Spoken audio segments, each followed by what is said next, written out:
Hello everyone, so welcome to my YouTube channel. जैसे कि हमने जो चैप्टर शुरू किया हुआ था और हम उसमें काफ़ी कुछ क्वेश्चंस हम कर चुके हैं और आज जो हम टॉपिक शुरू करने वाले हैं वो टॉपिक का नाम है interest on loan. Interest on loan. अच्छा, ये कौन सा लोन है? ये वो वाला लोन है जो किसने दिया हुआ है? पार्टनर ने। किसको दिया हुआ है? फर्म को। ऐसा कुछ ना हमने स्टार्टिंग की वीडियोस में पढ़ा था, ठीक है, कि अगर फर्म को पैसे की रिक्वायरमेट होती है और कोई भी पार्टनर जिसके पास पैसे हैं वो पैसे फर्म में लाकर देता है तो वो फर्म से इंटरेस्ट लेने का अधिकारी है, ठीक है। He has the right to take interest on his loan amount from the firm. तो फर्म से अगर वो इंटरेस्ट के लेगा लोन के ऊपर बेसिकली, तो वो वाला जो इंटरेस्ट का अमाउंट है ना, वो उसको फर्म को उस पार्टनर को देना ही पड़ेगा बेसिकली, ठीक है। मतलब कि इसको ना हम अगर अकाउंटिंग टर्म में बात करें तो वो जो इंटरेस्ट का अमाउंट होगा ना, it will be the charge for the firm. Charge means जो फर्म को ना देना ही पड़ता है, ठीक है। ध्यान से सुनना इस बात को। चार्ज मीन्स जो फर्म को देना ही पड़ता है, चाहे प्रॉफिट हो या लॉस हो। देखो, profit and loss appropriation account के अंदर जो चीज़ें आती है ना, जैसे जो सैलरी होती है, कमीशन होती है, इंटरेस्ट ऑन कैपिटल होती है, वो सारी चीज़ें सिर्फ और सिर्फ तब देते हैं जब प्रॉफिट होता है, ठीक है। अगर फर्म में लॉस हो जाए, ऑब्वियसली बात है ना, ज़रूरत नहीं है कि हर बार प्रॉफिट ही हो, लॉस भी हो सकता है। तो अगर लॉस हो जाए तो salary, commission, interest on capital देने की ज़रूरत नहीं है, ठीक है। बट अगर पार्टनर ने फर्म को लोन दिया हुआ है तो उस लोन के ऊपर जो इंटरेस्ट बनता है वो देना मैंडेटरी है, चाहे लॉस भी हो जाए, ठीक है। इसीलिए इसको क्या बोलते हैं कि इट इज़ अ चार्ज, ठीक है। तो अब ध्यान से सुनना। अच्छा, एक चीज़ मुझे पहले आंसर करो कि अगर मान लो पार्टनर ने फर्म को लोन दिया है और डीड के अंदर ना उसकी परसेंटेज का जिक्र हुआ है, ठीक है, वो परसेंटेज मेंशन्ड है कि अगर कोई भी पार्टनर कभी भी फर्म को लोन देगा तो ये रेट ऑफ इंटरेस्ट के हिसाब से वो इंटरेस्ट लेने का अधिकारी है, उसका राइट है। इस जो भी डिसाइडेड है 9, 10, 12% पे वो इंटरेस्ट ले सकता है फर्म से, ठीक है, इस रेट पे।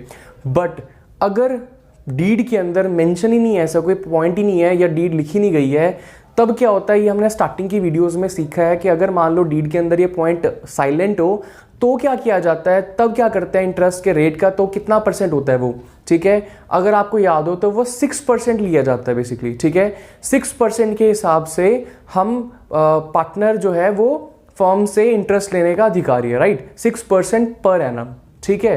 तो अब जो हम बात कर रहे थे, अच्छा अब ये चार्ज है, ठीक है, तो इसको ना हम profit and loss appropriation account में नहीं दिखाएंगे, इसको हम प्रॉफिट एंड लॉस अकाउंट में दिखाएंगे, ठीक है। जैसे हमने मैनेजर कमीशन को प्रॉफिट एंड लॉस अकाउंट में दिखाया था, सेम उसी तरीके से अगर पार्टनर ने फर्म को लोन दिया हुआ है और उसके ऊपर इंटरेस्ट वो लेगा तो वो इंटरेस्ट हम profit and loss appropriation account में नहीं दिखाएंगे। वो इंटरेस्ट कहाँ जाएगा? प्रॉफिट एंड लॉस अकाउंट में जाएगा और डेबिट साइड पे जाएगा। क्यों? क्योंकि ये फर्म के लिए एक्सपेंस है, ठीक है। तो ध्यान रखना, ये प्रॉफिट एंड लॉस अकाउंट में जाएगा। इसको एक क्वेश्चन के साथ समझते हैं।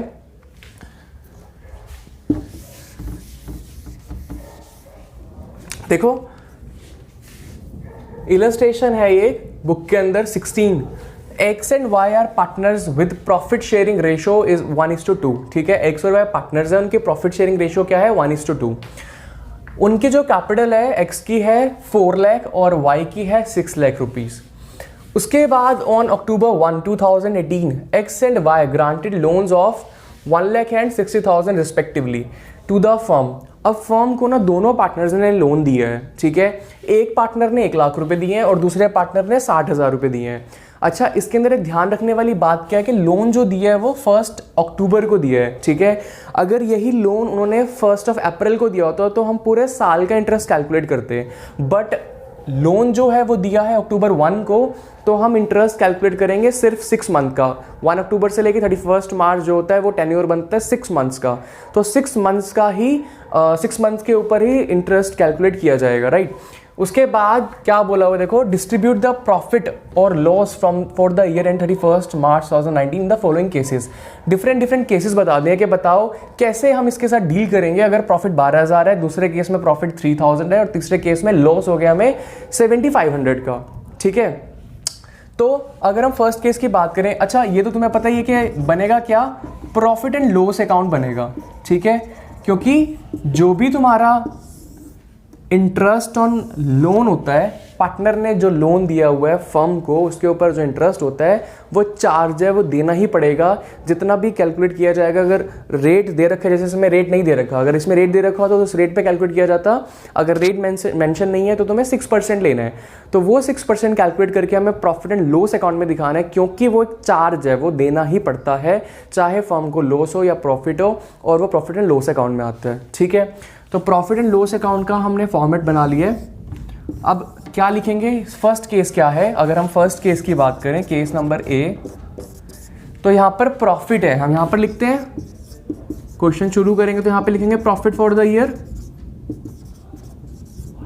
कितना प्रॉफिट है, 12,000। ठीक है, उसके बाद अब इसको हमें देना है इंटरेस्ट। किस किस को, दोनों पार्टनर्स ने लोन दिया हुआ है तो दोनों को इंटरेस्ट देंगे। कोई एक पार्टनर होता तो किसी एक को देते। ठीक है, यहां पर दोनों पार्टनर्स ने, एक्स और वाई दोनों ने ही लोन दिया हुआ है बिजनेस को, तो दोनों को इंटरेस्ट देना पड़ेगा। अगर कोई एक होता तो किसी एक को देते। ठीक है, तो यहां पर हम क्या लिखेंगे, to interest on partners loan.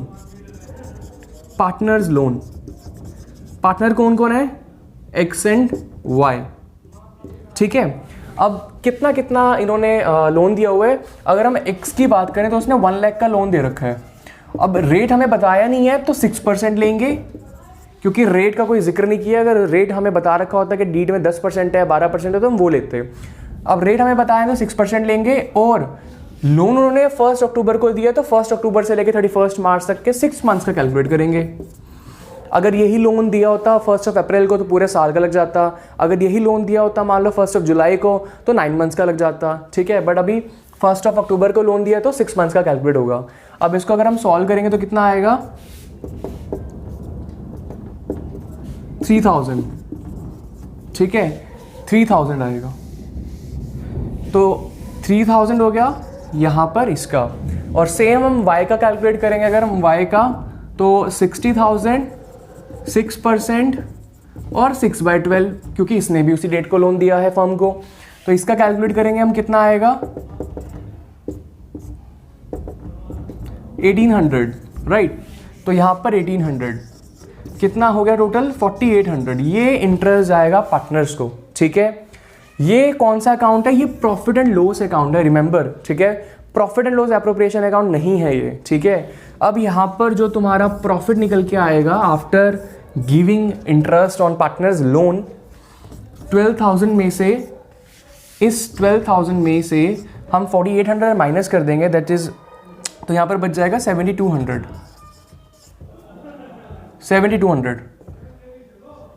ठीक है, 7,200। और ये प्रॉफिट जो है, ये प्रॉफिट जो बच गया, ठीक है, टू नेट प्रॉफिट, ये जो बच गया, ये कहाँ जाएगा, transferred to profit and loss appropriation account.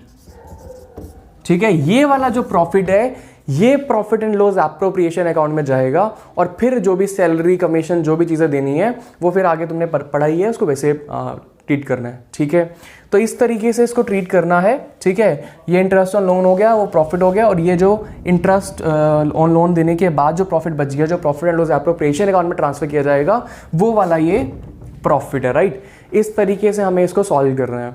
समझ में आया? ठीक है, उसके बाद केस नंबर बी देखो,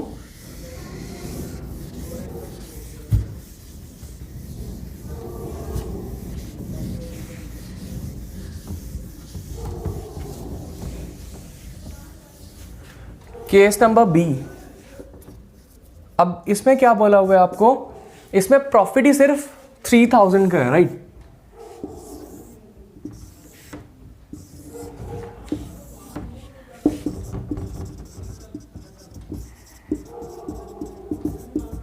ठीक है, तो हम लिख लेंगे यहां पे by profit for the year, profit for the year कितना हो गया 3000 and as we already calculated the interest on both partners loan, so we will straightforward write down them here. To interest on partners loan x y and हमने already calculate कर लिया था, so it will remain same 4800 right. अब यहाँ पर हमने interest दिया है 4800 दोनों पार्टनर्स के लोन पे, प्रॉफिट हमारा 3000 है, तो हमें क्या हो गया यहाँ पर लॉस हो गया, ठीक है ना। 4800 लिखेंगे दोनों साइड, 4800 दोनों साइड, और 1800 का ना हमें लॉस हो गया, यहाँ पर आएगा बाय लॉस। अच्छा, ये जो लॉस आया ना, if you remember in the starting of this video I have already told you कि इफ प्रॉफिट अकर्स, अगर प्रॉफिट होता है ना, ठीक है, तभी हम profit and loss appropriation account बनाते हैं। अब यहाँ पर लॉस हो गया, तो ये लॉस अब यहाँ पर अगर profit and loss appropriation account बनाने के लिए बोला भी जाएगा तो हम नहीं बनाएंगे, ठीक है, क्योंकि salary, commission, interest on capital कुछ भी चीज़ है वो नहीं दी जाएगी, क्योंकि यहाँ पर लॉस है, प्रॉफिट नहीं है। Profit and loss appropriation account के अंदर क्या होता है, मैंने तुम्हें बताया था कि जो ये चीज़ें हैं ना, salary, commission, interest on capital, ये हम क्या कर रहे हैं, जो प्रॉफिट बच गया ना वो पार्टनर्स में इस तरीके से डिवाइड हो रहा है कि किसी को सैलरी देनी है, किसी को कमीशन देना है, ये देने के बाद जो प्रॉफिट बच जाएगा फिर वो उनकी रेशियो में डिवाइड कर लिया जाएगा। बट अगर प्रॉफिट ही नहीं है तो क्या किसी पार्टनर को सैलरी, कमीशन दे पाएंगे? नहीं दे सकते, ठीक है। तो इसीलिए ये जो लॉस बच गया ये डायरेक्टली कहाँ चला जाएगा, पार्टनर्स कैपिटल अकाउंट में, ठीक है। और किस साइड आएगा, डेबिट साइड पे, क्रॉस ट्रांसफरिंग होती है हमेशा, ठीक है। पार्टनर्स कैपिटल अकाउंट जब बनाएंगे तो हमारा जो लॉस है वो इस साइड पे लिखा जाएगा, ठीक है, डेबिट साइड पे। क्यों? क्योंकि डेबिट साइड पे वो सारी चीजें आती हैं जो कैपिटल को कम करती हैं, और लॉस जो है वो कैपिटल को कम करता है, इसीलिए लॉस जो ट्रांसफर होगा वो डेबिट साइड पे होगा नीचे, ठीक है, कैपिटल अकाउंट के डेबिट साइड में, ठीक है। तो इस तरीके से होगा ये वाला केस। और अगर केस सी की बात करें हम, जिसमें लॉस ही हमें 7500 का है, इसके अंदर हमें लॉस है 7500 का, तो प्रॉफिट तो है नहीं, तो यहां पर तो लिखेंगे नहीं प्रॉफिट, है ना। चलो एक बार इसको रबी कर देते हैं।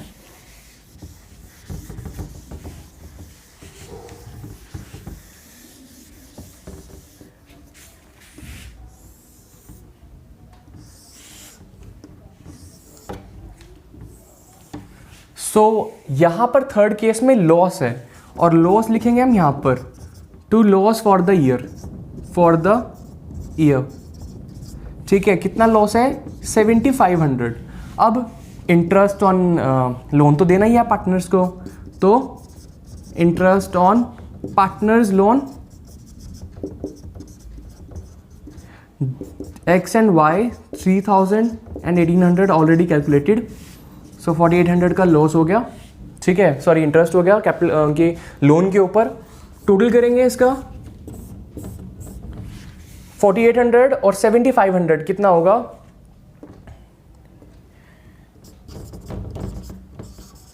ठीक है, इधर भी यही आ जाएगा 12,300, ठीक है।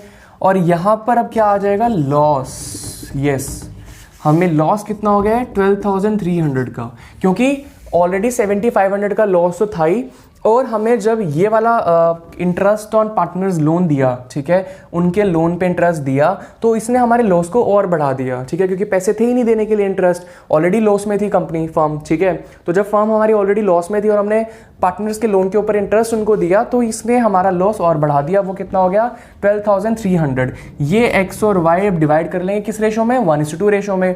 इसको अगर हम डिवाइड करेंगे 1:2 रेशो में तो आएगा 4100 और 8200, ठीक है।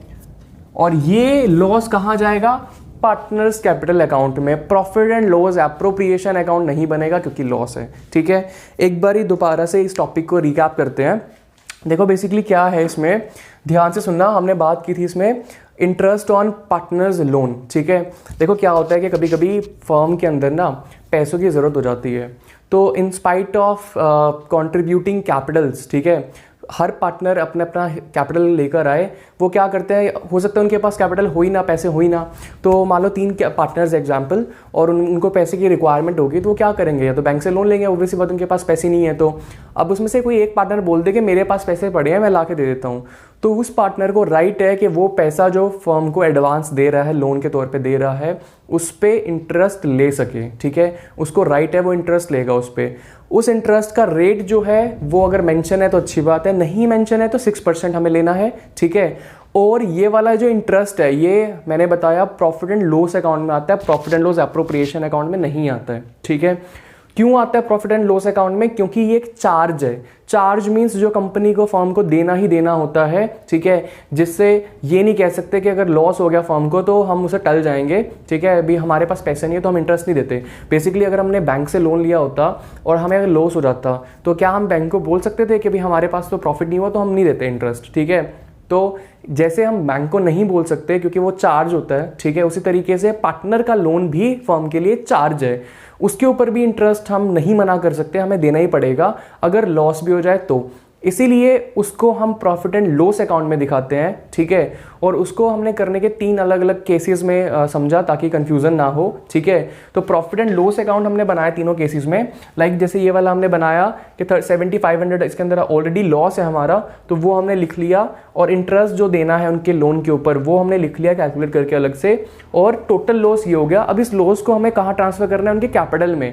ठीक है, क्योंकि profit and loss appropriation account हम तब बनाते जब हमें प्रॉफिट होता है। ठीक है, जैसे फर्स्ट केस में था, फर्स्ट केस में 12,000 था, यहाँ पे हमने 12,000 लिखा था, और ये इंटरेस्ट देने के बाद कुछ पैसा बच रहा था प्रॉफिट का, तब हम profit and loss appropriation account बनाते। बट इन दोनों केस में इसके अंदर भी लॉस हो रहा है, इसमें भी लॉस हो रहा है, तो अब हम profit and loss appropriation account नहीं बनाएंगे in the case of loss, और हम क्या करेंगे बेसिकली इस लॉस को डायरेक्टली पार्टनर्स कैपिटल अकाउंट में ट्रांसफर कर देंगे। राइट, ठीक है, तो this was all about the video today's lecture. So if you find any doubt or query, you can ask me. Thank you.